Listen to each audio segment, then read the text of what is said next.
Okay, I would like to introduce our moderator tonight, who is Jim Conahan. He is Vice President, Business Analysis and Research for the Newspaper Association of America. He's responsible for the research done by NAA on behalf of the newspaper industry. His responsibilities include the continual assessment of media business and the implications for newspaper strategic positioning, advertising share, and profitability. You will notice a press release on your table if you haven't seen it.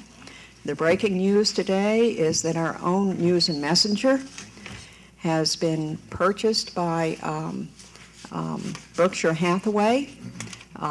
We knew it had been for sale, and I'm sure that we're going to hear more about this, but this makes this a really timely meeting. Mr. Conahan's career spans more than 3 decades. He joined the Newspaper Advertising Bureau in New York City in 1978. In 1992, when the Newspaper Advertising Bureau merged with the American Newspaper Publishers Association,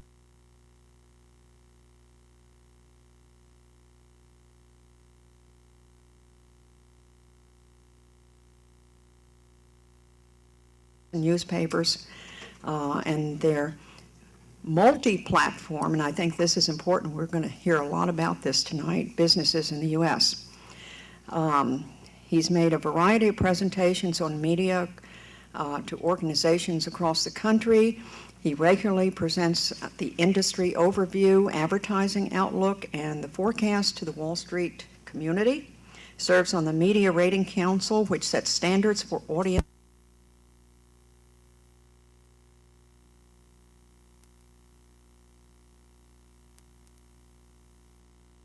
University and a BA from Seton Hall University, and he is a local guy that lives right here in Fairfax County. So welcome Jim Conahan, who will be our moderator and keep us in line tonight.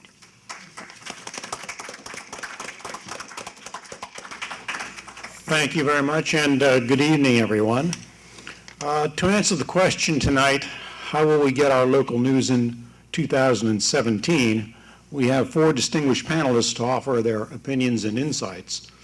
As mentioned, each of them will have 12 minutes to make the presentations, followed by Q&A. But before we get to the panelists, let me offer a very brief big picture perspective. To answer the question about where we'll get our news in 2017, you really have to know where people get their news today. Well, in April of this year, the Pew Research Center, which is a nonpartisan research group that focuses on public policy, demographic and social data, and media trends, reported that nearly 3/4 of adults are quite attached to local news and information. And local newspapers are by far the source they rely upon for much of the local information that they need. This group of 3/4 of adults Pew called local news enthusiasts, and they're substantially more wedded to newspapers than other sorts of people. For these local news enthusiasts, the Pew study showed that newspapers were the preferred source of information for 9 out of 16 topics, including information about schools and education, crime, community events, arts and culture, taxes, government activity, housing and real estate, social services, and zoning and development. And newspapers were tied for the first ranking with other media choices for topics such as politics, local business, and jobs. In that study, television was the preferred source for 4 topics, and the internet was the preferred source or ranked tied with for 3 other topics. And here are a few other newspaper facts for the big picture. There are more than 1,380 daily newspapers that are published in the United States, with about a circulation of 45 million. 900 of them also publish on Sundays. There are about 3,800 paid weeklies in the United States, 1,000 free weeklies, and another 1,000 weeklies that are a combination of free and paid, with an aggregate circulation of about 46 million every week. According to Scarborough Research, which is a syndicated research company that measures media usage and consumer habits, more than 103 million U.S. adults read a newspaper or visit a newspaper website on an average weekday, and about 104 million Americans read the print edition of a newspaper on an average Sunday. Over the course of 7 days, that's a net of 162 million adults, about 7 in every 10 adults, that read or visit a newspaper website. So those are, I think, some fairly impressive numbers in terms of the public's connection with newspapers. Nevertheless, the newspaper industry faces a number of challenges. The Great Recession of 2009 shrank newspaper advertising revenue dramatically in key categories such as real estate, help wanted, and automotive, among others. Although the downturn in print advertising has slowed significantly since then, it has yet to turn positive in many major markets. Fortunately, advertising on newspaper websites is increasing in its importance, and for some companies, digital ads now account for more than 20% of their advertising revenue. In fact, what we call the newspaper business today really encompasses not only the traditional print product, but also embraces digital platforms of computers and mobile devices such as smartphones and tablets. Structural changes in the U.S. economy, structural changes in the industries that advertise in newspapers, and consumers' evolving media consumption habits as technology changes, these are all factors that have been leading to a significant change in the business model for the newspaper industry. And that business model is changing. The old 80-20 rule, where about 80% of the revenue came from advertising and 20% came from readers paying for the printed paper, is in the process of being rebalanced. Many newspapers have increased their single copy and home delivery prices over the past 2 years, and more are exploring either a paid subscription approach for their digital platforms or one that adopts a metered approach, a certain number of articles for free per month, but paid access beyond a certain threshold. Other aspects of the business model, from exploring new digital enterprises to efficiencies in printing and distribution, social media outlets for small advertisers in markets also are having an impact on the business model. And these changes in the business model are needed to support the high-quality journalism that the public expects from their most relied-upon source for local news. In 2017, more of you will be using digital devices, tablets, and smartphone apps to connect with news about your local communities, much of it delivered from a newspaper enterprise. The printed newspaper will continue to be an important source of news and information during the week, and especially on Sunday. Newspapers will be profitable, multi-platform enterprises, even more so than they are today. I recall a convention of newspaper publishers way back in 1981 when cable news network founder Ted Turner famously predicted that newspapers, quote, will be gone within 10 years. Well, Ted was wrong. Since that time, other prognosticators have predicted a similar dire end for the newspaper media business. They will also be wrong, as the business of journalism continues to adapt to changes in society, as it always has. And finally, as Martha noted at the beginning, Warren Buffett's Berkshire Hathaway purchased a large set of the Media General newspaper properties that was announced this morning. And in the announcement, Mr. Buffett said, "In towns and cities where there is a strong sense of community, there is no more important institution than the local paper." And on that note, let me turn to the first panelist this evening. First up will be Tara Slate Donaldson.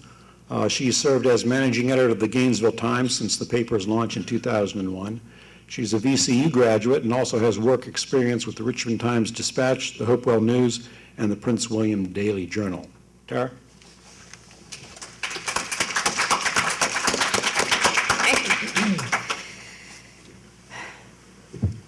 So where will community journalism be in 2017? And I feel like there are lots of long and optimistic answers, but there's only one short, honest answer, which is no one knows. And if we did, we would all sleep a lot better at night. There are several truths about newspapers. One is that online ads don't pay the rent. We cannot support news staffs with online ads only. There's just no way to do it with the current circumstances. We are going to have to figure it out, but I believe no one has that model yet. The other is that the price you pay at the newsstand or your subscription also doesn't pay the rent. When you pay for the newspaper at the newsstand, or if you have a subscription to the newspaper, you're paying for the cost of delivery. Like you said, it's an 80-20 kind of thing. Some of the cost of production, but almost all of our income comes from paid advertisements. And that is really the only thing that is keeping us afloat, is the paid advertisements. And if you are under 30, you are probably not reading the print version anymore. You are reading all of your news online. And advertisers know that, and they're not stupid. So we start with the theory that as the generations are changing, we have to go digital. And then we add in the theory that there's no money in digital. And then we lose sleep. So while we ponder that catch-22, I want to look back, because when I was a kid growing up in rural Virginia down on the Chesapeake Bay, there were, I'm going to call them normal people, got 2 newspapers every single day. The normal people are the teachers and the mechanics and the shop owners. Everyone got the Richmond Times-Dispatch in the morning, and then in the afternoon you got the Richmond News Leader. And you had to have 2 newspapers because things happened in the middle of the day. And heaven forbid, we would wait until 6 o'clock at night when the TV news came on to find out what those things were. So you'd get a 2-hour jump on that by getting the afternoon paper at 4. And then you would still watch the TV news at 6, and then again at 11. The information must have all the news all the time is not new. We have always done that to the best ability that we could. Those were the normal people. Now, the extra white-collar people, the bankers and the stockbrokers and the lawyers and the accountants, would also, of course, get the Wall Street Journal and the New York Times or the Washington Post. And everyone got the local paper. So no matter what your education or social status was, you got the local paper. It came out on Wednesday nights at 10 o'clock at night. It would hit the 7-Eleven, and people would start lining up in the parking lots at 9:30 and hanging out, waiting for the truck to show up with the local paper. And I say that they did, but they still do. And so when I go back home to visit my parents on Wednesday nights, I can see the parking lot at 7-Eleven is just chock full of people hanging out, waiting for the paper to come in. And I can look at that and say there is still a thriving market for local community news. And there is a thriving profitability market for local community newspapers if you live in a town that has 1 7-Eleven and 1 stoplight, 96 churches, and only 1 source of news. And if you live in Northern Virginia, where we have 96 sources of news, you've more got 1 pie and 96 different forks trying to steal a piece of it. And that's where we start running into problems. But the problem is not the desire for news. We have an insatiable appetite for news. People want news all the time. The problem is, how are we going to pay for it? I've been doing this since I was a teenager. I worked for Media General at the Times-Dispatch as a copy boy back in the mid-90s, when newspapers still had enough money that they could pay college kids a decent salary to run messages up and down the hallway so that important people did not have to stand up and leave their desks. And I made a living doing that as a college kid. And I worked for the Daily Journal before it became the Examiner. And now I am doing the Gainesville Times, which is a successful, profitable, we run in the black weekly paper. I've been doing it for 10 years. We've been running in the black. But as the industry has shrunk, we've had to make cuts like everybody else. And no matter which newspaper you read, I am sure you have picked it up and complained recently that there's not as much news as there used to be.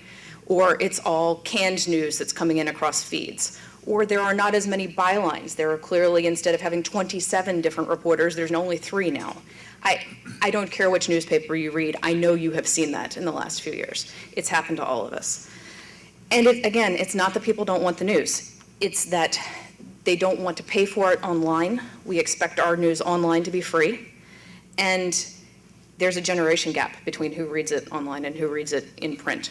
My mother and my grandmother still get subscriptions to the paper. They have papers delivered, they read it in their hands. And I don't know anyone my age who reads an actual newspaper in their hands. And I'm not 20, I'm 35. The 20-year-olds are even worse. And I run a newspaper, and I don't touch newspapers if I can help it. I will read my own newspaper on Thursdays. We come out, I flip through it to be sure that the print quality is good. I say excellent, and I will not touch another newspaper until my newspaper comes out again on Thursday. I read 47 different newspapers every week. I read them all online. I expect them for free. I would be offended if you asked me to pay for it. And this is something that the industry has done to ourselves. I also put my own newspaper online for free. I have to. I will charge you for it at the newsstand, and then you can go to my website and read the entire thing for free. You can even download a full-color PDF, an exact replica of this week's newspaper for free off my website. I don't have any other choice. My competitors are doing it, and they would probably say the same thing. We have to do it. You did it, right? The industry did this to ourselves when the internet first came out, and we all went, well, we'll give free newspapers, and we have created the expectation that news will come for free online. The worst problem is not even the competition from each other online. The worst problem is the competition from everything else. So this morning, Berkshire Hathaway, the news hit that they were buying Media General. And guess where I heard that news first today? Facebook. Facebook, yep.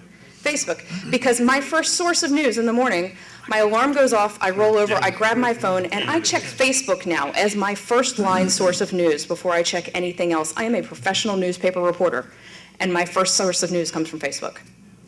That's where I got the president decided to back same-sex marriage. I got it off Facebook first. Michael Jackson died, Facebook. There's an accident on 66, and I may want to avoid that route. Facebook. Linda's son is going to be in the high school play. It's this Friday at 6 p.m. and it costs $7. Facebook, Facebook, Facebook, Facebook. I have 7 email accounts. I have 15 news sites saved on my favorites tab. I have Twitter. I have 3 phones. NPR plays in the background everywhere I go. I am subscribed to every newspaper e-burst on the East Coast, and it still all comes from Facebook first. As a professional newspaper reporter, that's not good news for me. As an American and a believer in freedom of speech and transparency and the spread of information, it's great. It's hard not to be behind this and support it because as a human being, I think it's wonderful. As a professional, it kind of is hurting my bottom line. And I don't know where we go from here with this. I don't have a crystal ball. I say I get all my news from Facebook. I would certainly not invest any money into Facebook because I don't know where they're going either. I have no idea where we're going. I really want microchips embedded in my head so that I don't have to waste time clicking through on the internet and it's all just beamed in directly. Yes, exactly. I really want my coffee put in the same way. Right. But the paid industry is shrinking at the same time that the free industry is growing. There is more news. There is more reporting, there is more openness, there is more transparency. I think it's great. The ability to pay for it is shrinking. And I don't know where we go with that. I suspect that my company will come up with business model A, and we will boldly go down that path. And someone else will come up with business model B, and they will boldly go down that path. Someone else will hybrid them together. Someone else will sit back and wait to see which one ends up being right, and then try to jump on that at the last minute. And it doesn't matter because in the end, most of us are going to fail. The industry is shrinking. The best or the luckiest of the professional journalists will float to the top, and the rest of us will get different jobs. And that's capitalism, and that's the way it goes. And that's okay. We will bail out, we will sell out, we will wash out, whatever, we'll do something different. There will still be community journalism. Community journalism, there is a huge appetite for it. He's right, there's a huge appetite for it. We just don't have enough money to pay for it in all the different sources. There cannot be this many news sources. But there will never be a shortage of people who want all news all the time. And there will never be a shortage of people who are willing to provide all news all the time for love or money. I just think it's going to be more love than money at some point. So.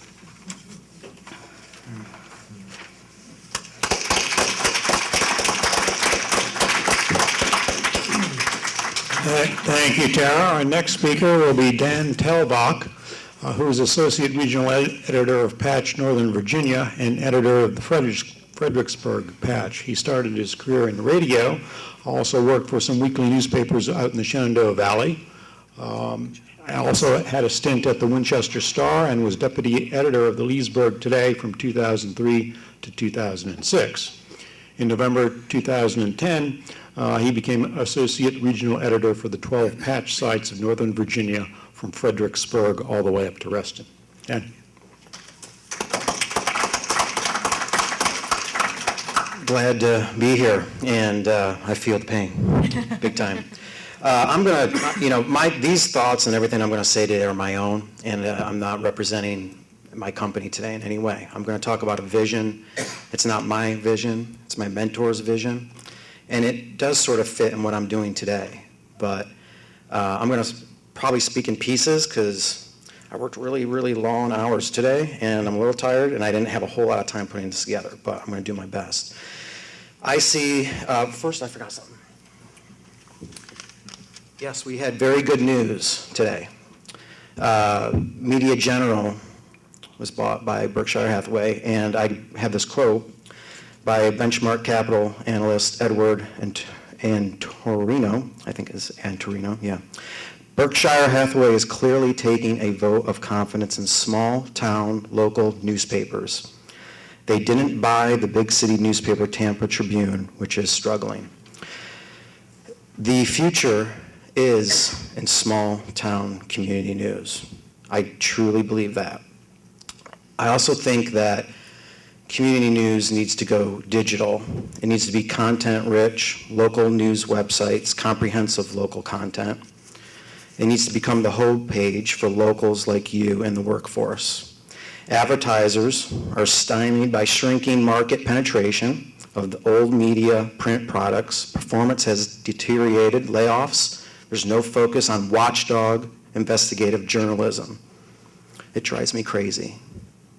Web news content delivery has yet to prove itself as a standalone profit-making industry because focus is too broad. It needs to be focused on tightly defined local markets where content has a consequence in all of your daily lives. Content captures eyeballs. Eyeballs capture advertisers. The more geographically restricted the market, the more important this axiom becomes. Old media is handcuffed by fixed manufacturing and distribution costs that were once absorbed by a more robust advertising revenue model. Paid circulation is declining because of more timely news sources on the internet. You know, when I pick up the daily newspaper where I live, it's yesterday's news still. And not only that, it's a local newspaper, and they still have AP copy in there. It drives me crazy. I think that if you create a cyber reincarnation of the very strategy that spawned the great newspaper and magazine empires of the traditional media, deliver specific, highly desirable market digitally packaged content that is essential to the identity of this community, all communities, this industry will not die. People still desperately care about news and people, and we have to deliver it to them, and I think we have to deliver it to them digitally, around the clock. Small entrepreneur sites, led by talented journalists, Howard Owens in Batavia, New York is a great example. He's one person. He has a successful news site. Patch, which I work for. We have very, very talented journalists working hard every day. You should call them, you should talk to them, you should reach out to them. We need you as much as, we need you, is what I'm trying to say. We really do. And so, you should build relationships with journalists, and I'll bring that up again later. Media General, Hearst, Cox, Clatchy's, the others built their empires on a simple proposition that owning the principal source of content in major metro markets was the ticket to success. The big error was too much emphasis on identical coverage of international and national news in local markets, and not enough emphasis on local news, which is what matters most to you. Local government is your chief service provider, and it's a big taxer to you. But major newspapers litter the pages with news that really does not impact your commute, your job, or your life. An average of less than 10% is local news. Community weeklies, local radio and TV have filled the gap, and some remain rather successful still. A well-run weekly community newspaper or a daily website, all of which have been hurt by the Great Recession, we all have, are not closing shop or taking the draconian action of some major media because they value local news in-depth coverage. More weeklies need a stronger, robust web presence so they don't remain static on paper. You cannot slash content and increase prices. The richer the community, the more educated, the more they care. Print media still has a static approach to gathering news. Many go home at midnight. 24/7 presence is necessary. Give police, fire rescue, education, transportation agencies easy upload access to spread their information. Cultivate sources and freelancers who are well connected in their communities. Give them a voice. Form connections with HOAs. Let them use your site to post their newsletters. Create an eyes and ears network like the old days of pure citizen journalism minus the yellow. Short bursts of local event coverage with videos and podcasts will build community. Have a robust community event section. Make what you have a portal to everything local. You must have state-of-the-art advertising models for digital presence. We still haven't figured out the digital ad problem. But most of all, it will require the support, the push, and pressure, and efforts from all of you here tonight. How many of you have had a relationship with a local journalist, editor, or publisher, and talked to them regularly? I won't ask you to raise your hands, but why isn't all of you? It should be. You could talk on background. I talked to a few people today didn't know what background meant. We don't like off the record. But tell them what's news to you, because we need to hear that. Make your voice known. Don't be a part of the reason why this industry disappears. Be a part of making it come back to life bigger and better than before. We cannot succeed without you. Thank you.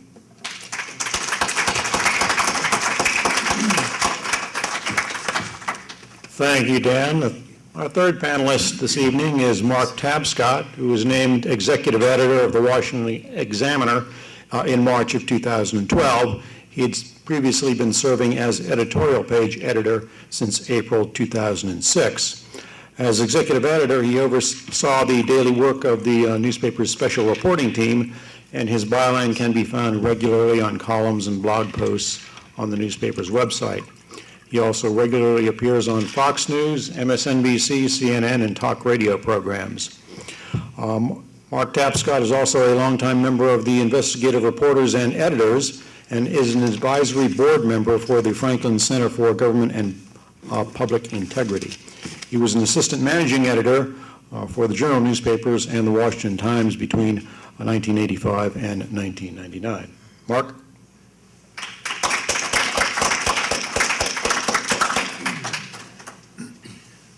Thank you, Jim. I have to tell you, I am so pleased to be back in Manassas, back in Prince William County. I was indeed the managing editor for the Prince William Journal some years ago.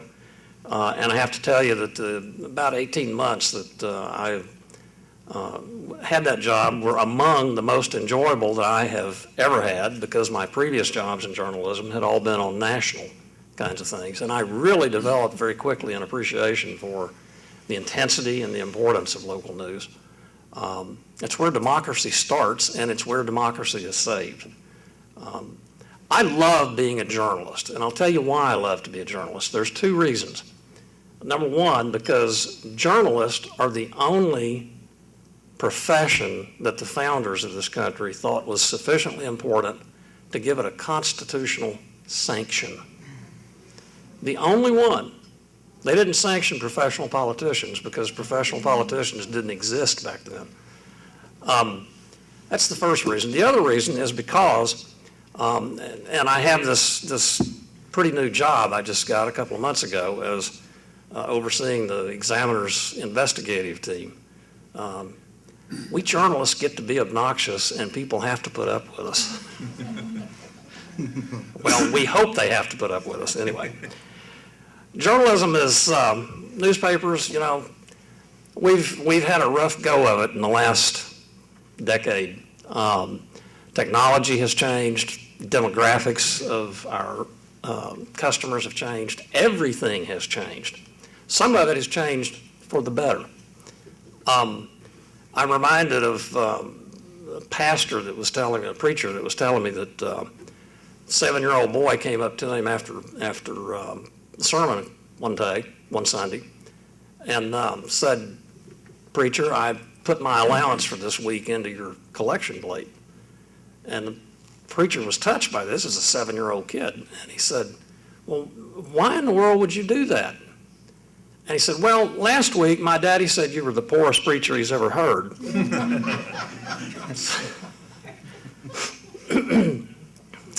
A lot of people think that we are the poorest news people that they have ever heard, and that's a real problem for us sometimes. You know, the news about Berkshire Hathaway, I think the nation's capital is about to become a very unique place from the perspective of a newspaper. We're going to have 3 very, very rich guys who own the 3 newspapers. We'll have the Washington Times, which of course Reverend Moon owns. He talks to God.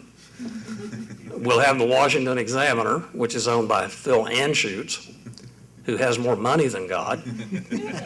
And we'll have, I think, ultimately, the Washington Post, which of course Mr. Buffett has a minority interest now, and I think probably is going to have a much, much, much more important role in the Post in the future. But he thinks that God pays a higher tax rate than he does, and that's not fair. So anyway, I'm going to quit trying to make jokes. That's not what I'm up here for.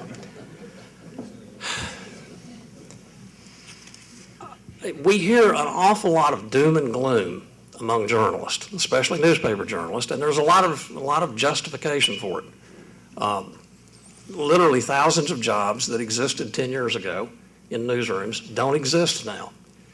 My wife, who sells advertising for the Post, as a matter of fact, we have this long-running discussion that she says, well, you know, without the advertising people, you wouldn't get a paycheck. And I point out to her, well, they do call it a newspaper, not an ad paper. But the fact is, without the ads, without the income, the news doesn't get reported in a newspaper. But here's the good news about all of these changes that have been taking place in the last decade. There are actually more people today engaged in the news gathering process than at any point in history, in human history, not just the history of this country, but ever. There are thousands and thousands and thousands of people doing what only journalists used to do, which is to hold public officials' feet to the fire. What are you doing and why? Often followed by, have you lost your mind? That is a great thing for this country. Now, the tough part of it, of course, as Tara has very eloquently put it, the tough part of it is we used to be able to pay for that process mainly with advertising, but technology's taken that away from us. My newspaper, the Washington Examiner, started out as a very different business model in 2004. The idea then was that there would be a very intensive local focus examiner in 60 different communities all across the country. But then Craigslist came along. Craigslist took away classified advertising from the daily newspapers, which was the heart of the revenue stream. It also, to a great extent, and the internet more generally, took away the real estate ads and the automotive ads to a great extent. We are hurting, and nobody, as Tara said, has figured out how do we come up with a new model? How do we monetize? We still got all the eyeballs. We've got more eyeballs today than we had 10 years ago. But we can't monetize those eyeballs. At the Examiner, we have a tremendous, I really think we have a tremendous local focused news staff. They do a great job. The problem is we also have a website that gets 15 times as many eyeballs. And they come from California, Texas, Florida, all over the place, literally all over the world. But we only make money, literally, on the local audience. Nobody's figured out how to make money on the national audience yet. Now, that's the bad news. Here's the good news, the rest of the good news. I don't have any doubt whatsoever that somebody is going to figure this thing out, and I'll tell you why. 125 years ago, there was a company in Michigan, I forget the name of it, this was in 1905, they made the best buggy whips in the world. But then their business model changed. People stopped buying buggy whips. They started buying Model Ts. But guess what? All those people who used to make buggy whips, in time, started making Model Ts. There is this wonderful process that we have that serves all of us. It's called capitalism, it's called free enterprise, and it makes sure, in the long run, the investment, the human capital, the financial capital is going to go to those enterprises that do the best job of what? Serving customers. I love my job, and boy, I can't wait for whoever that is that's going to figure this thing out, to figure this thing out. Thank you.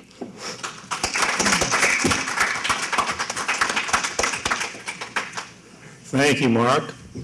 Last but not least, Steve Pendlebury has been managing editor of Media General's Inside Nova Network since September of 2011, and he certainly had a busy day this morning.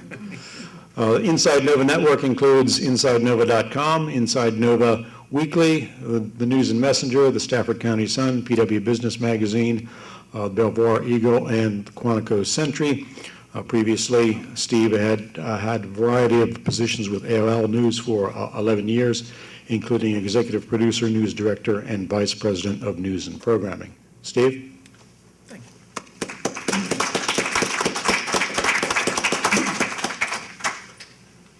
Thank you, and thanks again for having all of us here tonight.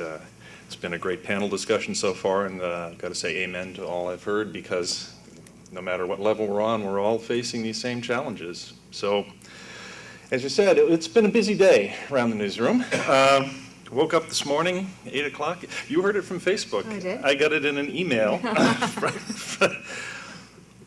What more can you ask after a few months of uncertainty about the whole thing, knowing that everything is up for sale and not really having any idea how the whole thing is going to play out? You find out not only have you been sold, but Warren Buffett is the one behind it. I'll take that. I'll take that, and I think the pressure's on because all the expectations we've heard from our other panel members and from you. When you hear something like this from the boss, in towns and cities where there's a strong sense of community, there's no more important institution than the local paper. Many locales serving by newspapers are acquiring, this fall into this mold, and he says, "We are delighted to have found a permanent home with Berkshire Hathaway for our paper and the other papers that have been bought." Now, there's no certainty in anything in this business, but that's close enough for me right now. And it's very encouraging to hear that kind of thing from somebody who is known for not making rash decisions, not going with the flavor of the month, and just being somebody who really loves newspapers. Now, let's not get too optimistic here. Warren Buffett is also a smart cookie and a very serious investor, and he doesn't do things just because he likes them. He obviously sees some future in this, as do we.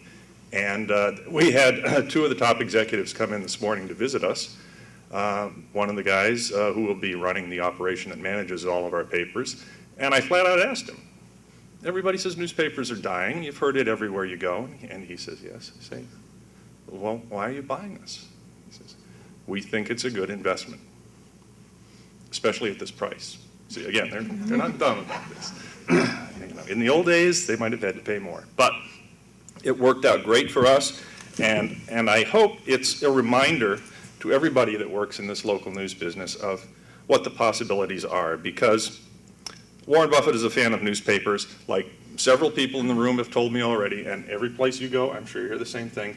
I like to pick up my paper in the morning, have my coffee, do my puzzle, all of that. Great. We have a big part of the audience that's very important to, and we feel now that we have a little more ability to meet that need. But Warren Buffett also knows, as do all of us, that digital is the future. So how do we balance these two things? We talked about the advertising problem. I think I'll get into that in a minute. But first, I just wanted to talk about the nature of a newspaper and the fact that when we talk about a newspaper these days, it is so much more than that paper that you pick up in the morning. It's not just paper and ink. The newspaper, to me, is the news organization, the newsroom, my reporters, my editors, my photographers, all the people that go out every day and gather the news. Now, how do they deliver it? Through the paper sometimes, through digital, through your mobile devices. And as we look to the future, I know our topic for the night is, how will we get our local news 5 years from now? Well, as Tara said, nobody knows, and there's no sense in trying to figure it out because we can guess as much as we want. All the things that we take for granted right now didn't exist when we got into the business, right? When we went to college, was there such a thing as the iPhone, iPad? When I went there was no internet. We just talked about my adventures with manual typewriters. We've evolved a long way, and so there's really no sense in trying to guess or hitch your wagon to a particular star in technology. Something else is going to come along. It might be that microchip in the brain. We talked about that. When we have the little Cub Scouts come and visit the newsroom for their Tiger Cub thing, we always ask, how do you get your news and what do you think you'll get your news with? And they think of a future where it might be inside your glasses. I think Google has already come out with something like that where you're actually looking at text from the inside of the glasses. It might be that microchip. It might be that you still have something you can hold in your hand, but it's a foldable electronic screen. They do exist. It's only a matter of time before somebody develops the technology that will take it to the next step. All we can do as journalists is be open to that.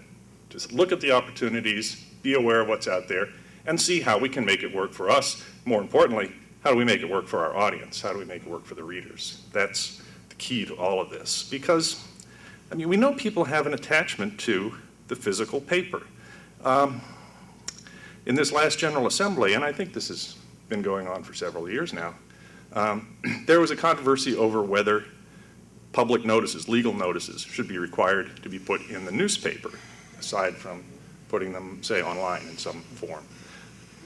People just imbue the paper with some kind of magical quality. Because it's in print, it must be true. Of course, if it's on the internet, it's true. We all know that. But there's something about the fact that you're seeing it in black and white or color, depending on the page we have, and it seems permanent, I think. That might be part of it.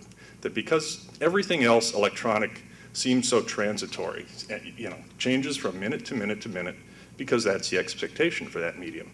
The newspaper, once it's in print, it's there forever.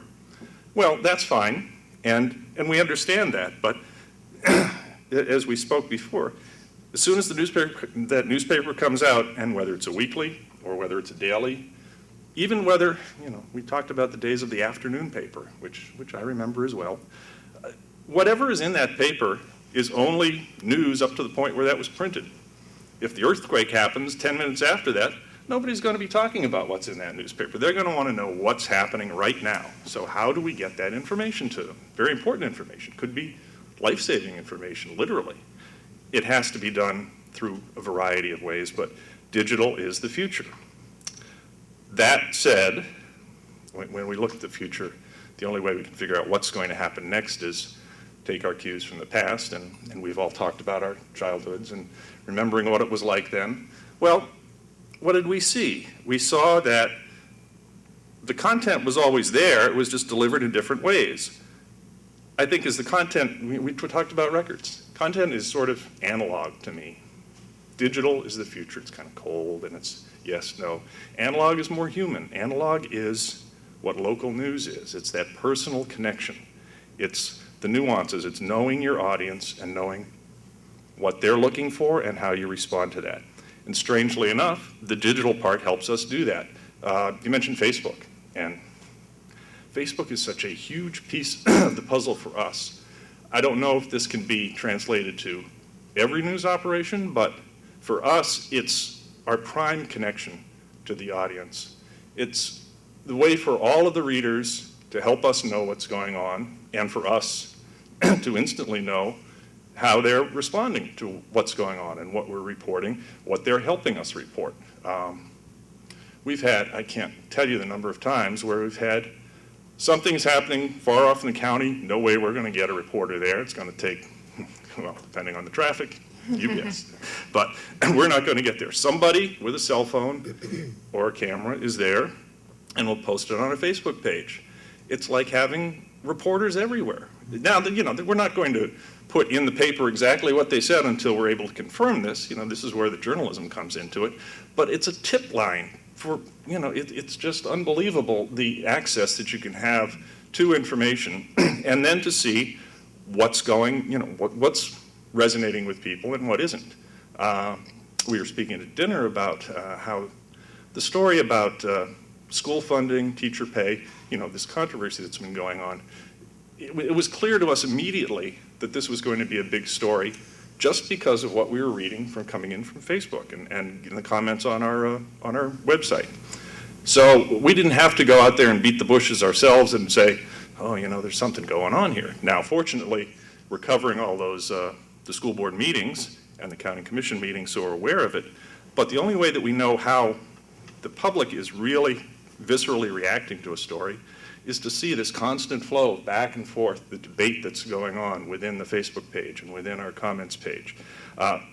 In my experience in journalism, I've had nothing like that until I got into the digital part of this, the online part, starting with AOL, where we basically pioneered this sort of thinking and interaction with the audience. But now to see it applied all over to any kind of site, big or small, this is the way things are done now. And to us, it makes all the difference in the world because it's a force multiplier. It just gives us the power of about 21,000 people that help us out.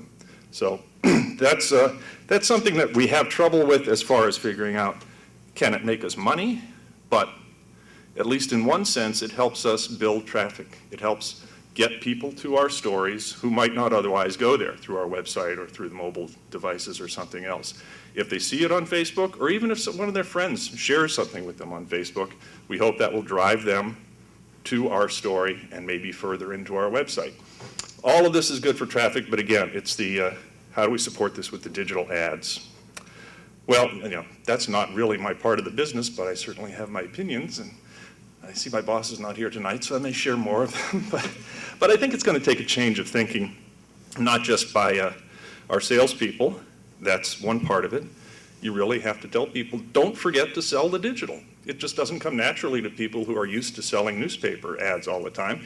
And on the other hand, it doesn't come naturally to the people who are buying the ads. It's important, I think, for the merchants and the other advertisers out there to recognize the potential value of this wider online audience, something you can actually target geographically or by zip code or whatever. We have all of these different ways of doing it, but people aren't seeing the value of that yet. That's one part of the equation. The other part is that the content that we're asking them to come to has to be worth paying for or paying for the ads. And that's going to be the challenge as we work in this environment where we don't have all the resources we would like. We never do. Even with Uncle Warren, we may not have everything we want. But it gives us encouragement that if we keep trying on this side and if we keep listening to the audience as closely as we're able to do now, that we'll see the results eventually.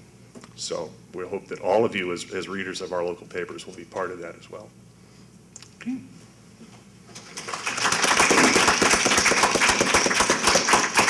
Well, introduce yourself. All right, looks like I get the first one. Thank you, Martha. I'm Uriah Kaiser. I'm the publisher of PotomacLocal.com. We are in eastern Prince William County and do our darndest to cover Woodbridge, Dumfries, and North Stafford. So I'm a one-man band and can probably recognize best with Dan from Patch up there. You know, you talk about there's no cycle. We're 24/7. We're all the time. We're going after fire trucks. We're covering local government. We're looking at the new businesses that are coming into town. And you know, I am one of 100 independent journalists who unlike Patch, we don't have the backing of AOL or a major corporation. It's more love than money. And the only cover I really don't get to see a lot is my bed cover that I used to pull over my head. But other than that, we're doing great. So my question is, when I worked in the newspaper, and I did work in News and Messenger, and I loved every minute of it. It was the best job I ever had. And when I branched out on my own, I learned that there is no cops reporter. There is no business reporter. There's no health reporter. You are all of those things. So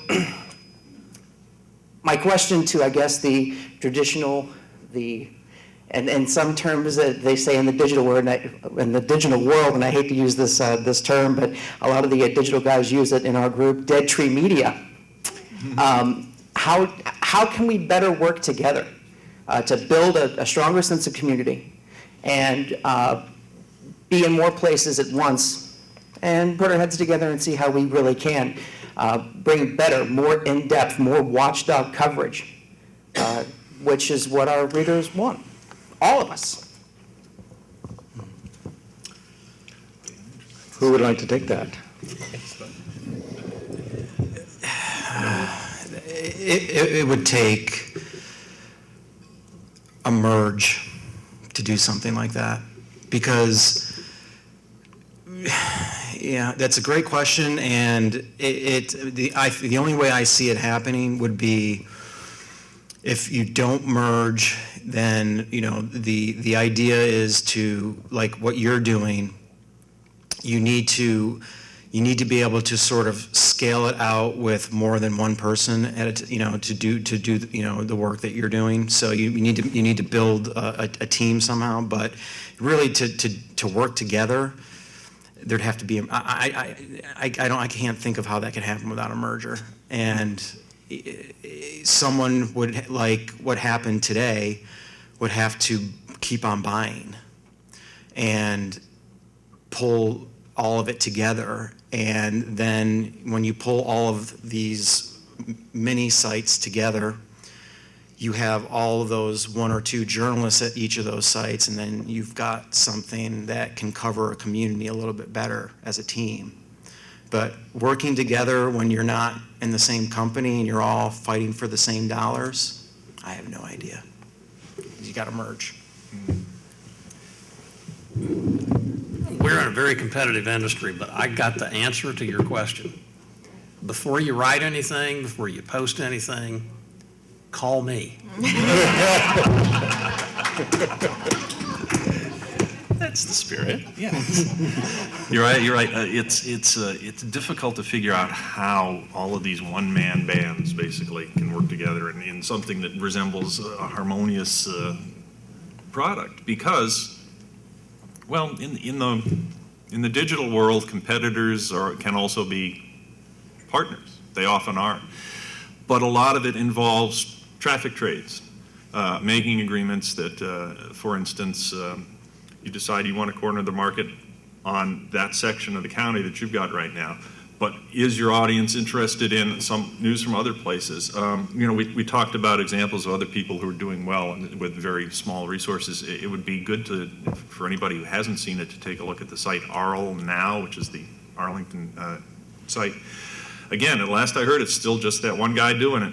They do a great job. They've got a great reputation within that community, and especially within the government agencies in that community that go to this one person's website as if it were the newspaper or the newsroom for that kind. But again, I think it comes down to the real nub is how do you support that with any kind of advertising? Everybody's trying to sell against these same audiences.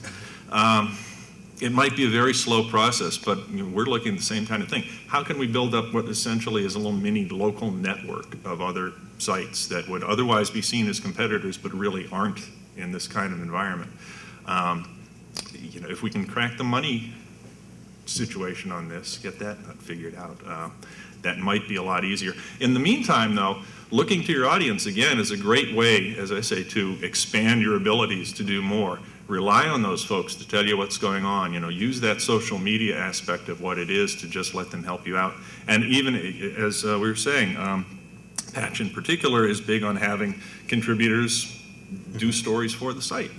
Whatever works best within your business model, take a look at the rest of that community. Don't think of it as just readers. Think of these people as potential contributors and your eyes and ears in the community. That makes a big difference. I just thought of something. It may be impossible for print media and digital media that are, to do this together. However, I will say that TV and radio, I myself, running Fredericksburg Patch, I called up the radio station and said, hey, I hear you talking about my news a little bit, but you're not really saying Fredericksburg Patch. Yeah. So how about this? How about you start saying Fredericksburg Patch, and I'll start saying you. Yep. And there's no money exchange going on here, but there's a branding. There's a marketing involved. There's a marketing. So you may not be able to do it with us, but you might be able to do it with TV and radio. And TV drives me crazy when they take the stories and they pretend it's theirs and they present it to the, and it's like, look at this great story we got, and it's my story or it's your story.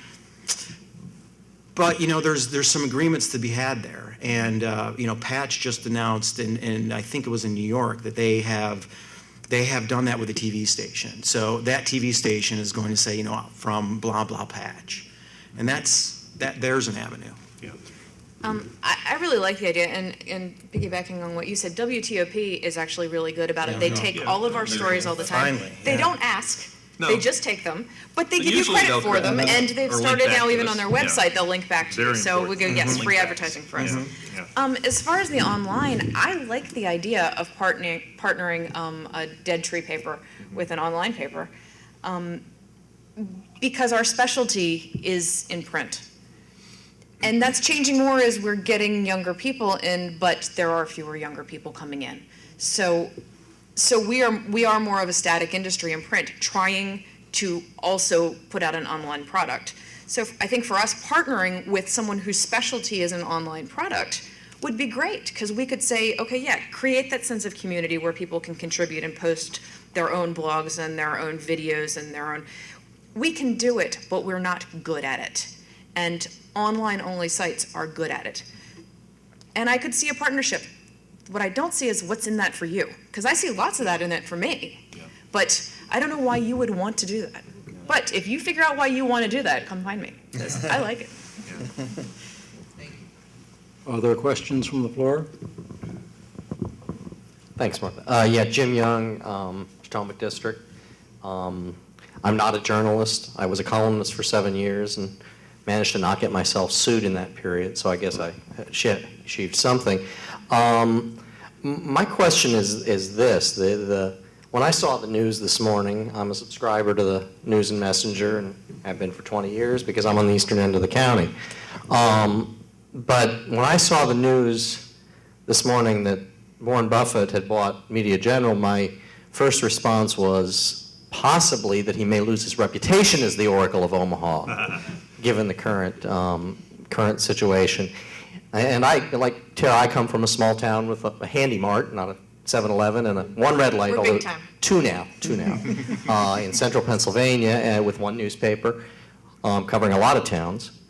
And my question is, are you aware of a business model out there that has been developed that addresses these problems, or is it in such flux right now that everybody is hurting pretty much equally? I think there are many different business models out there, and the question is which one is going to work and which one isn't, and that's why I think, yes, we are all going to pick our own, we think this one is right. Warren Buffett clearly has one he thinks is right, and I mean, I'll be honest, when I saw Berkshire Hathaway had just bought Media General, I went, oh dear God. Warren Buffett just bought my competition. Because he doesn't know anything about business. I'm sure he's totally wrong, right? What are we going to do? that he's wrong? He's Warren Buffett, and he's relatively good at what he does, so I'm willing, Yeah. I would put money on he's made a good decision, Well, and that the rest of us are in trouble. right. Well, here's the other part of it. It's not up to Warren to make it work. It's up to us. Right. And we're going to do that. We're going to figure out a way. But, like you said, the business models vary from market to market, I think. And what works in Northern Virginia may well not work in a much smaller market and a much less wired and less sophisticated market. And by the same token, something that may work for Omaha or for some of the Iowa properties they have. I'm not sure how they're doing it right now, and I know a lot of these are new acquisitions for them. But, the two executives that came in today pretty much said the same thing as you had said. Everybody's still trying to feel their way through this and figure out what works. Again, if the advertisers will come along in a particular market with a particular model that's maybe a combination of some metered system plus advertising plus some good partnerships, that to me seems to be the most likely combination of things. Right now, we're still sort of looking at the old world where you're only thinking of a newspaper as something where you've got subscribers and then you've got the advertisers. And maybe you're not even thinking of a digital element to it at all.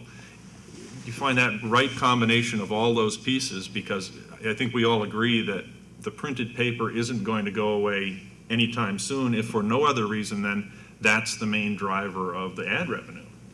Now, again, does it become an ad paper instead of a newspaper? I certainly hope not. That's not going to be worth buying. But for the time being, if there's enough business on that end of the operation to support the growth that's going to have to take place in the other pieces, the mobile area especially for us is growing right now. If you look at the numbers in this part of the state, mobile is probably growing faster than anywhere else we're seeing within the media general universe right now. So we have to be aware of that and key in on that. That may not be nearly as important in some place like Charlottesville or Waynesboro or somewhere into the Carolinas. But for us, that may be part of the key. So all of these pieces are going to have to come together in the right combination. And again, nobody knows yet what that combination is, but it may not be the same all the way across the country. And we're all gonna have to pick what to do. We're all gonna have to put money and time and energy and infrastructure behind it, and if we pick right, we win. And if we pick wrong, we lose our shirts and fold and go home. In 1910, there were 127 car companies in America, including several that were doing electric vehicles. Yeah. That's a lot of different business models. That's kind of where we're at now. There's 127 different business models floating out there. Hi, Al Alborn. I start my day with Morning Joe on MSNBC. Wander through the day keeping up on news, weather, and the markets on my iPad, my iPhone. End the day on CNN with Wolf Blitzer, and then in the evening finish reading some of the local papers. My question is, you talked about mergers in the future, and the subject is really 2017. As bandwidth and compression techniques improve over time, do you see yourself merging with what we now think of as TV stations? In other words, I like to get my video real time, and I like to watch Wolf Blitzer report things now. Are you pondering the convergence of these technologies into a new platform that looks nothing like we have today, pondering that in your business model? Absolutely. The TV people have a problem that's very analogous to what we have in traditional newspapers, because TV viewership is going down. As people under 30, they expect to get it all on the internet and increasingly on their phone, their iPhone. So, they've got the same problem that we do. People have been talking about where does the convergence end? Is it going to end in an iPhone? Is it going to end in a tablet? Nobody knows where it's going to end, but the thinking about it and the experimentation and the risk, people investing capital. Buffett is investing capital. He's taking a risk. He may think he's got the great business plan. Bottom line is he's risking an investment, and it may not work. But somebody's going to figure it out, and they will figure out how to make it profitable. the video element of this is really important. I'm glad you brought it up, and especially as we look to the future because of the possibility of this becoming much easier to do on these mobile devices. Right now, it is a matter of bandwidth and being able to get this stuff compressed. All of our journalists are essentially multimedia journalists, even if they were hired to work at the newspaper now. The reality of the situation is that we're asking them to do things for multiple platforms, and that does include a lot of video that we're just starting to experiment with. We're pretty low budget right now, but we've managed to do a few cool things lately. The big barrier is how do we get it delivered to people in a way that it's going to be useful for them and that they're going to, get the story based on what video we can put out. Ideally, being, especially in our kind of, as a community paper, being the paper of record for much of Prince William County, we want to be able to, cover those government meetings and do all these other things that a paper like that needs to do. But can we do it in that way? Can we stream that whole city council meeting, for instance? Right now, it's not practical, but it's not going to be long before it will be. And that's going to be a big part of the future. And I hope that'll build up some more interest among our readers and our users, because not everybody can get to the meetings, but important things are going to be going on. And unless somehow it's managing to get onto access TV, public access TV, there's no other way for people to see it. Even though we aren't a television station, we can act like one in many ways if we have the right capabilities, the right technology to do it. It's coming along. We're definitely thinking about it. We've been talking about it since I got there. And as soon as we can get the technology fix along with the right thinking on the editorial side, I think you're going to be seeing a lot more of that. Just a minute, Sure. Dan. Just a reminder from our videographer over here, you've got 2 microphones up there, and we need to use them because this will be put on our, Okay, because I think I'm getting feedback if we get too much. All right. I'll pull it. About the video thing. go ahead, Dan. Okay, Thank gotcha. you. About the video thing, and I believe you blog for Patch, right? You do. No, I blog for myself. You do, okay, all right. With Patch, when we're really trying to push this, is that anyone can upload anything. I have in the past. Right. And anyone can upload anything on the site, which I really like. And it's hard to get people to see it and do it, and it's really easy. So this video thing doesn't necessarily have to come from us. It can come from you. And so if you're driving down the street and you see a huge fire and you want to know what's going on, and you take your iPhone out and you start clicking and recording it, you could easily throw it on my site. I see it, and I'm like, well, what's going on? I'm going to have to go tell you. And so that video aspect is a part of what I do, but you can do it too. Well, I've already done tonight. I've recorded this on my iPhone, and I can video this direct to my 300 friends, and they share it.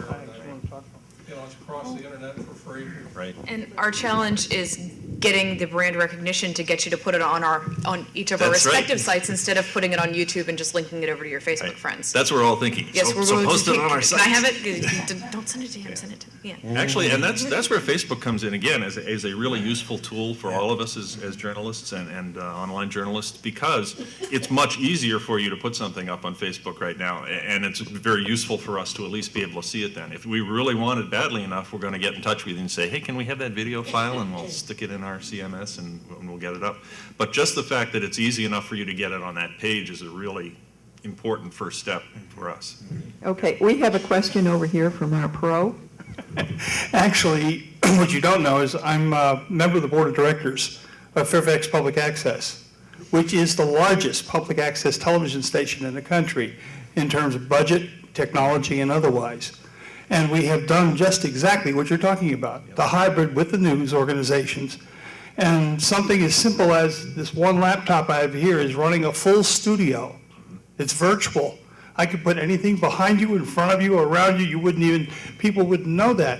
But you can blend the journalism with the technology, with the production today. We webcast 2 one-hour live shows, at least that I produce, every week. One of them has hundreds of thousands of viewers. We know because they're sending messages by email to us. Our soldiers overseas watch these, especially when we do our public debates, including the debates from Prince William. We pump them out over that, and we get questions in from the soldiers and State Department officials and so on all over the world that they want to ask the school board candidate. So all of those things are blending and converging. The video is as simple as a laptop. What I'm doing now with one laptop used to take me over $500,000 worth of electronics. I now do it with a $1,000 laptop. In the final analysis, we can do all those things, and we'll have 47 different ways of doing it, but in the final analysis, you will choose the one that gets you the news first and gets it right. And that is exactly the same thing that newspaper people were doing 100 years ago. Get it first, get it right. Yeah, in that sense, it's like I was saying, I don't think the actual nature of local news has really changed or is going to change. It's human nature. People are still going to be interested in the things that interest them now. What's happened where I'm living? The schools, the churches, the sports teams, whatever it is that makes a community doesn't really change that much. It's all a matter of how that information gets spread around.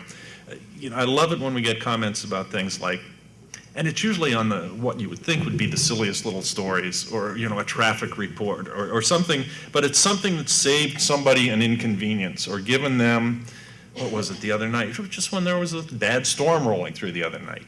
People wanted information, they got it right now. They said, this is great, this is like having the nosy neighbor next door that tells you everything, And I said, that's exactly what we want to be. That hasn't changed over the centuries. It's just a matter of the media that we use to do it. Forgive me for talking so much, but you just reminded me of something, Steve. The Examiner in the last several years has developed a reputation for, we publish the photographs of people who have been accused of crimes. And frequently, I think there's like 35 of them after we published it, they were found because somebody in the public turned them in. Last week, one of the criminals saw his picture in the paper and turned himself in. We've got the more complaints we get about people who've had their picture in the paper, but every now and then, not only does it lead to big arrests, but somebody or they'll start reporting crimes to us before they report them to the police because they think of us as more of a we're somehow more connected to them in some way. Say, well, did you call John Perrock?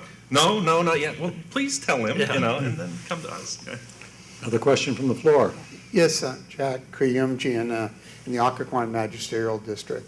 And I'm one of those guys that likes to read the paper with the coffee and that sort of thing.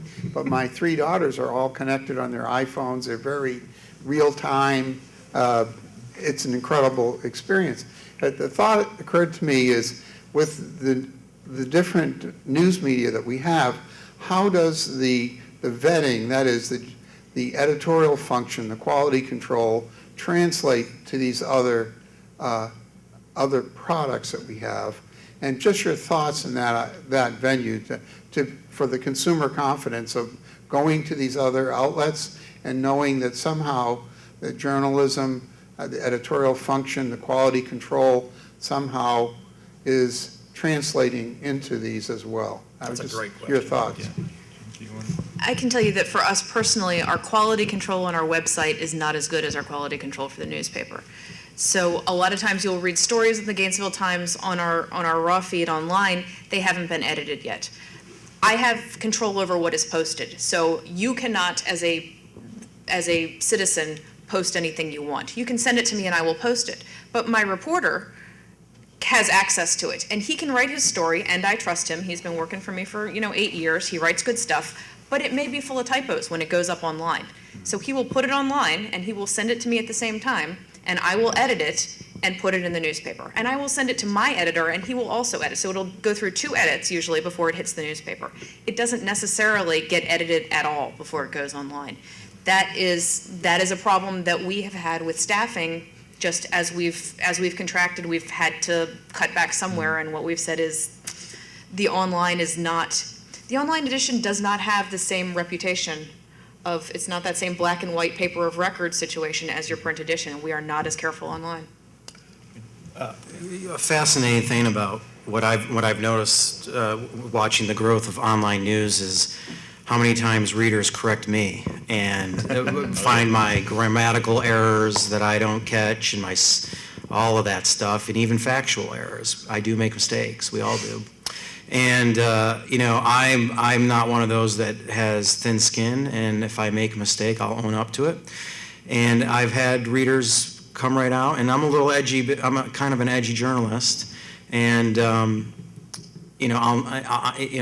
I'm wrong, I'll admit. But it's fun getting into debates too with these folks, and I like to engage readers. I'm one of those journalists that will engage someone that comments on my site. A lot of them won't, and I don't get it, but I will. I'll answer back, and I'll talk back maybe even, because I think that in the long run, it will build engagement, and it has. I've proven that it's built engagement. You have to respond to these people. So, that's what I've noticed is that they're on the online, digital only, you correct us a lot, so.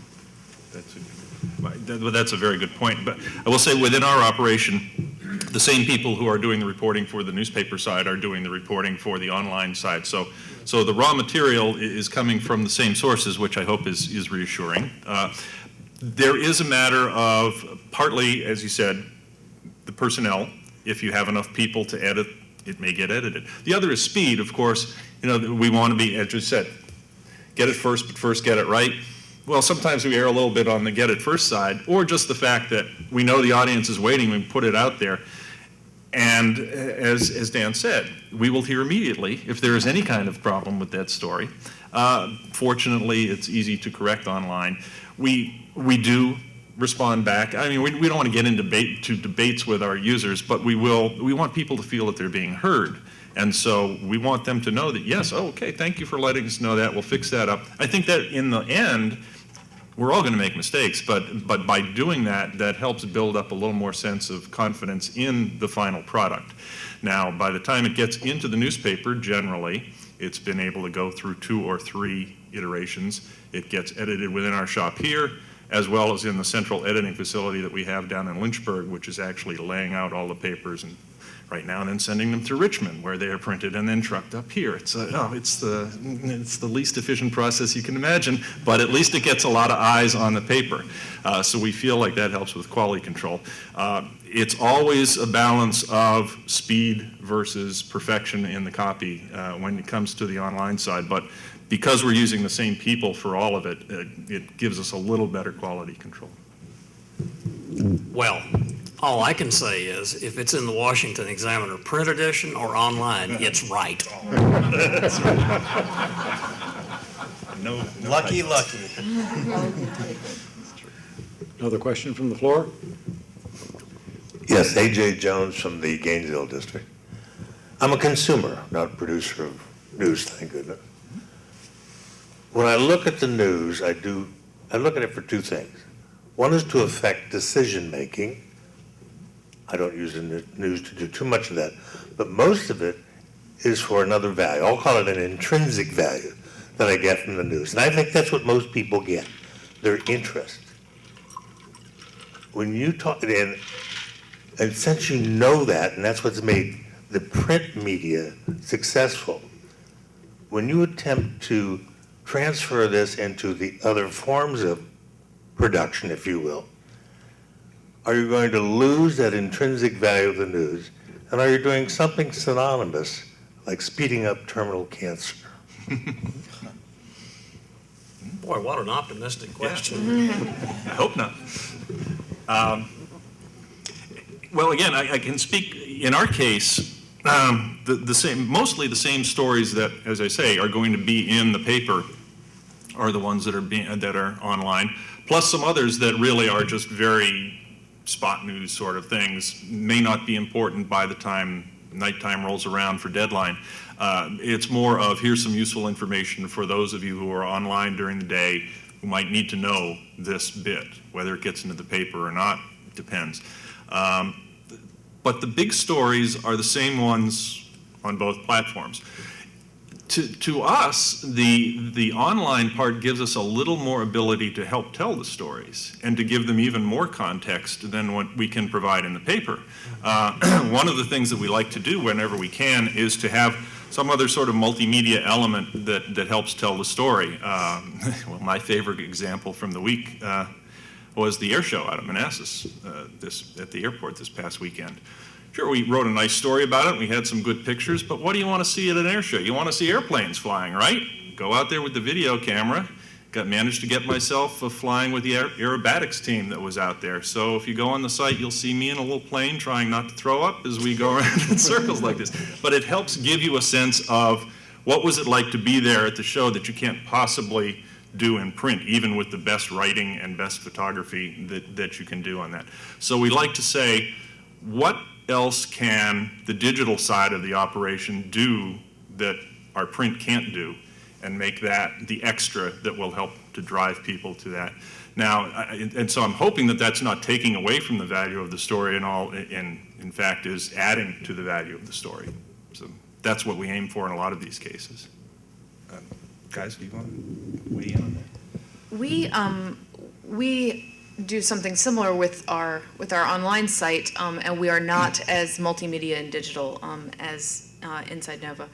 But what we get out of our digital site is, first off, we don't have to cut the stories. So you write a story, and I go to put it on the page, and it's this much too long, and I just, that's the end. Sorry, you guys don't get to see how the story ends.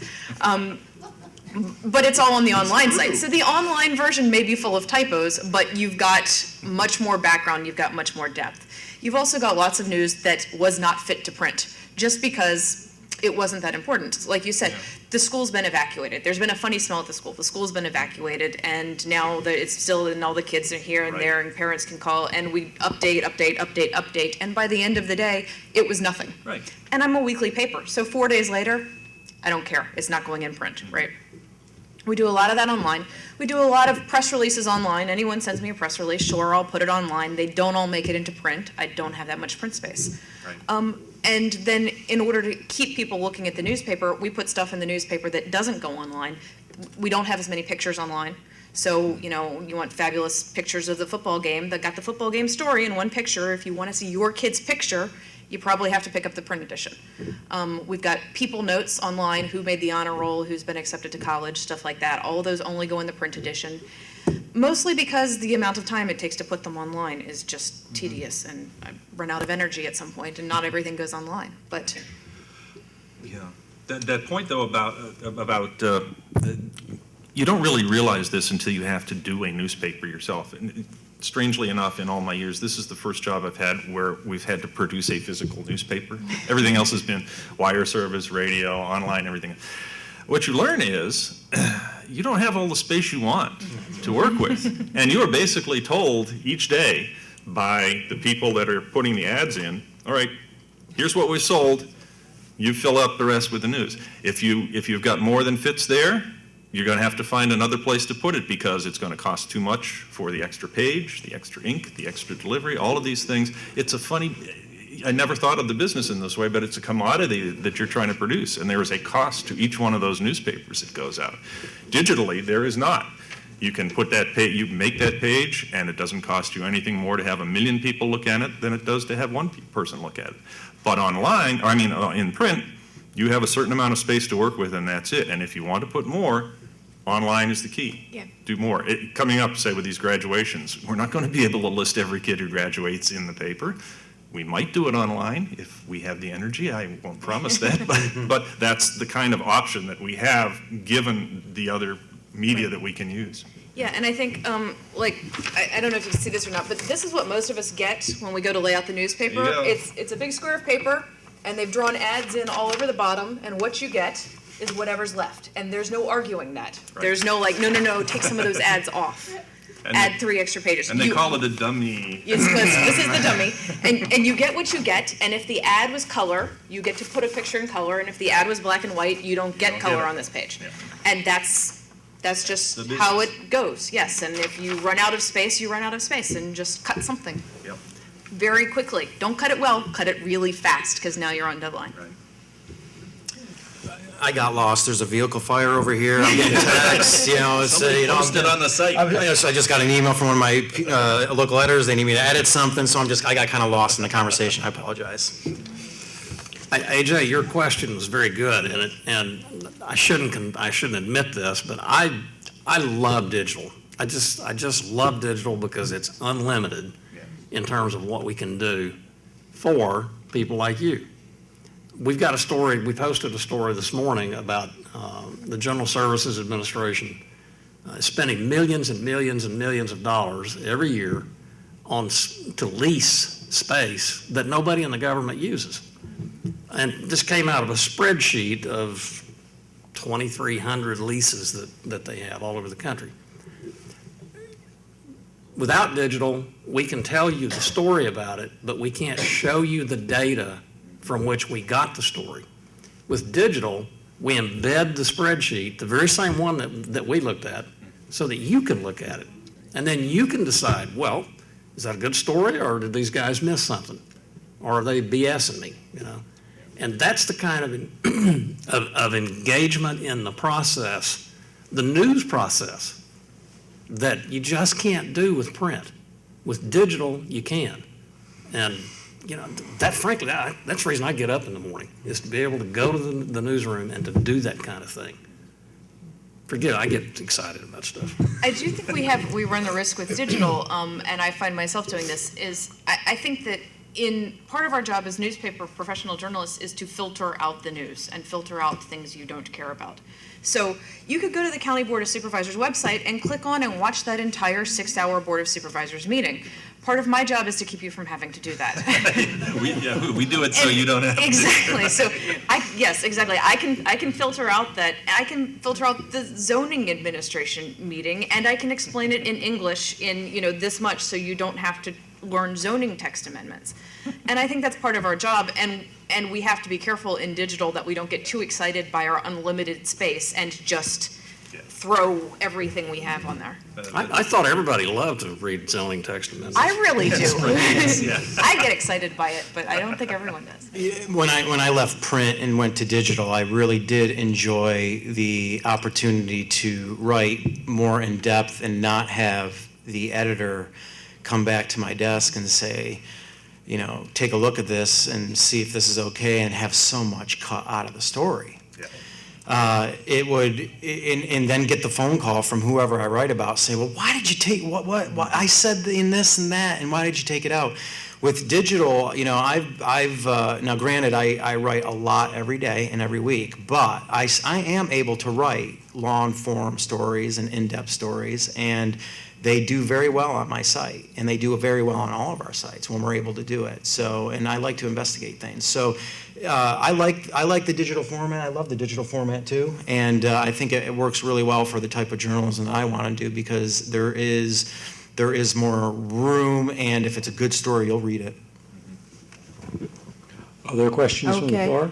Actually, I haven't been watching the time, and we're running a little over, but we have a question here, one at the front table and one at the back table, if y'all are willing to stay and take those questions. Sure. And we'll stop with that. Adhering to our deadlines like we always do. Yeah. Thank you, John Wade, Manassas City.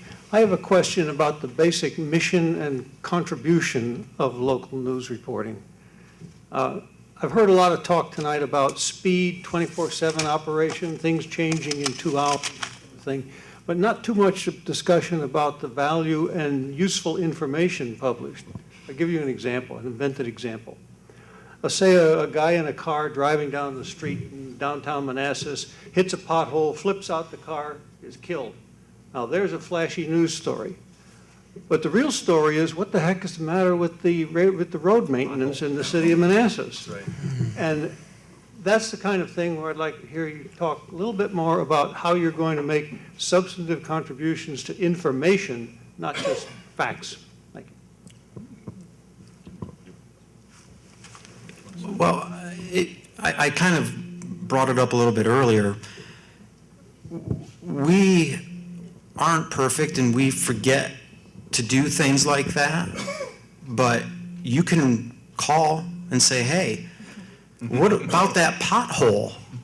Because, this is not an easy job, trust me. This is really hard, and we write those cop stories because usually there's a PIO and there's always someone there to tell us what's going on. But we do forget about the pothole stories. And it goes, we need you to tell us that you care about that pothole story, and the good ones will tell it. And if they don't tell it, you decide what you're going to do. But if you read my site and you see something like that, and you call me and say that pothole's been there forever, I will go write a story about that pothole. I guarantee you. And I know I have been on the receiving end of messages from several members of the council about this very thing. But it's a good point. A lot of the reasons that sometimes these things don't get followed up on is just a flat out lack of manpower and the fact that there are 4 more things that need to be covered the next day. However, when it comes to things like that, what is the follow-up? I'm really pushing that a lot with our staff right now. For instance, we had the county crime stats come out, the annual crime stats, and there are all sorts of different things in there, but we were struck by the idea of their listing of most dangerous intersections. And so we looked a little bit more into that and came up with something that we felt was at least a start on being useful information, and that was breaking that out and highlighting that information. And now we're working on some other follow-ups about most dangerous roads in general and a few other things in reaction, for instance, to those couple of motorcycle wrecks out on Joplin Road a while back that got a huge reaction from our audience because so much happens on that road. To us, that's a signal that you should look more into this. Is there something else you can do? Now, are we able to do that as quickly and as often as we want to? Sadly, the reality is not. But the thinking is there, and it's a matter of getting my people to focus on that sort of thing, to not just do the spot news story, but to see what it is that's behind that, do that follow-up, and see if there is a broader story that is even more interesting and is in essence more important than just the fact that something bad happened one time. So it's a good lesson for all of us, and keep on us, keep telling me. Mm-hmm.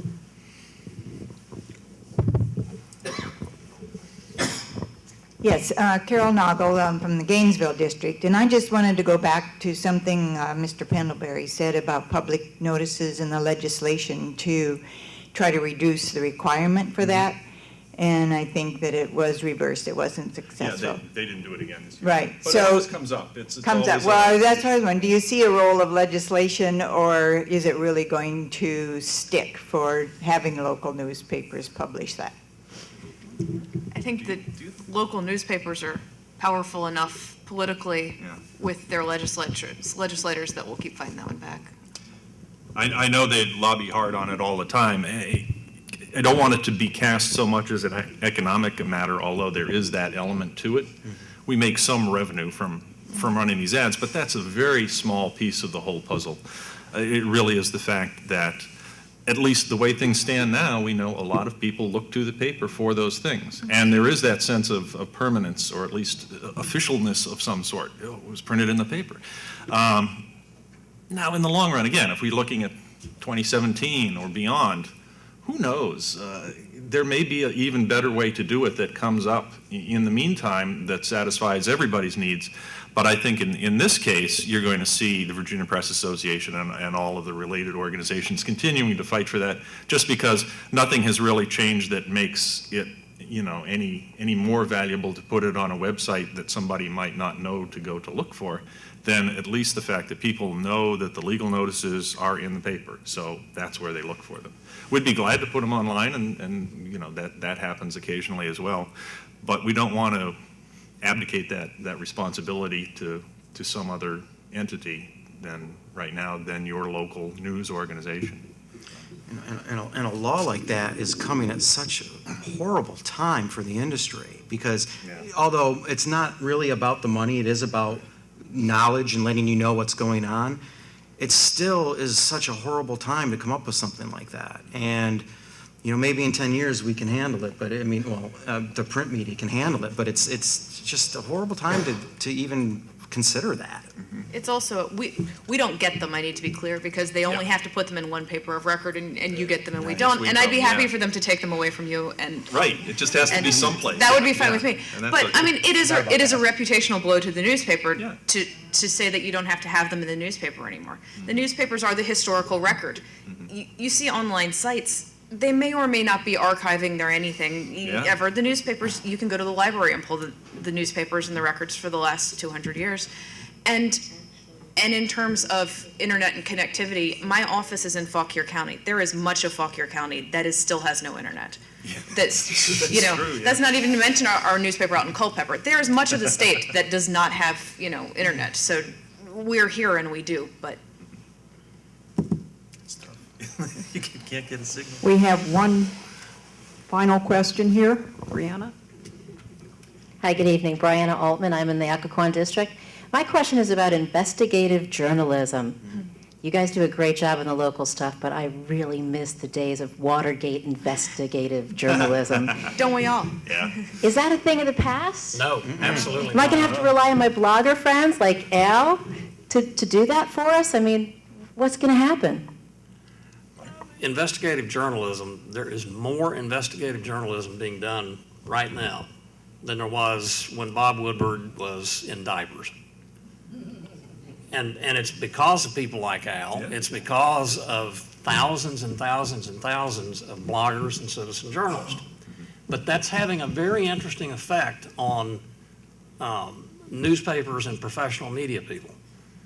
They're rediscovering investigative reporting in some very interesting ways, one of which is being driven by the digital capacity to give you more information than you've ever had before or probably will ever want about just about anything the government is doing.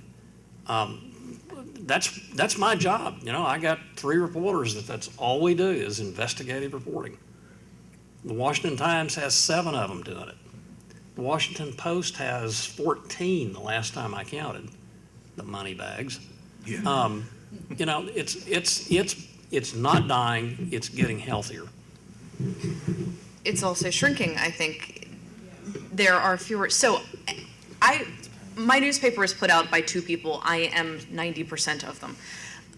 And there are times I have people call me up and give me hot tips on things going on, and I tell them to call another newspaper. Because it is an important enough story that I'm not going to sit on it and dig at it for 6, 8, 9 months in my spare time. I want that story told as an American, as a citizen, as a person who believes in transparency of government, and that is our most important thing. If I can't handle it with my staff power and it is that important, I'll send them somewhere else. Or I'll call a blogger and tip a blogger off to it.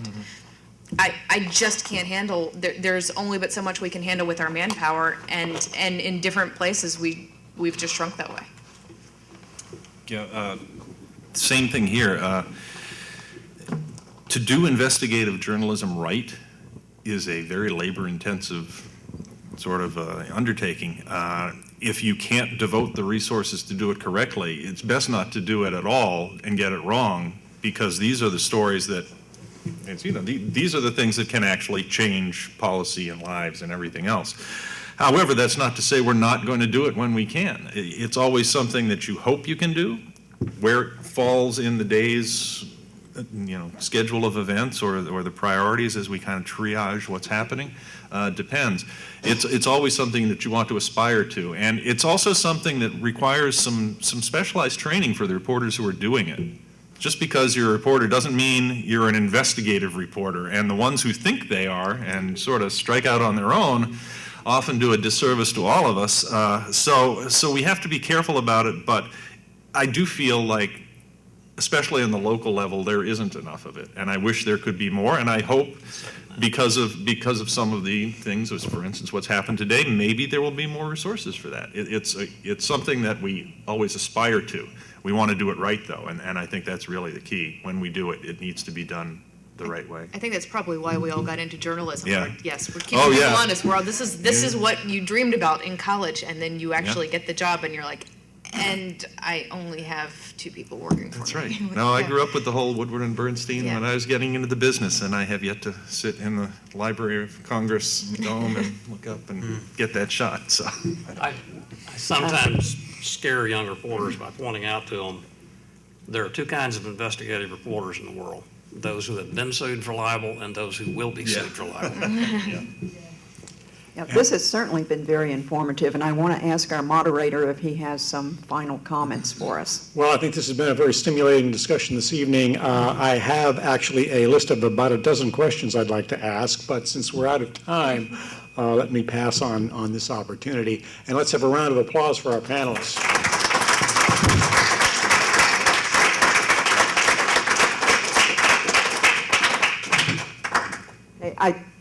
We thank you, Mr. Conahan. Very, very good job. Good job from all of you. Kind of revealing, and still leaves us with the question that we don't have an answer to. So we appreciate you coming tonight and talking to us about this. And, interesting that you don't know where things will be in 2017 either. So thank you so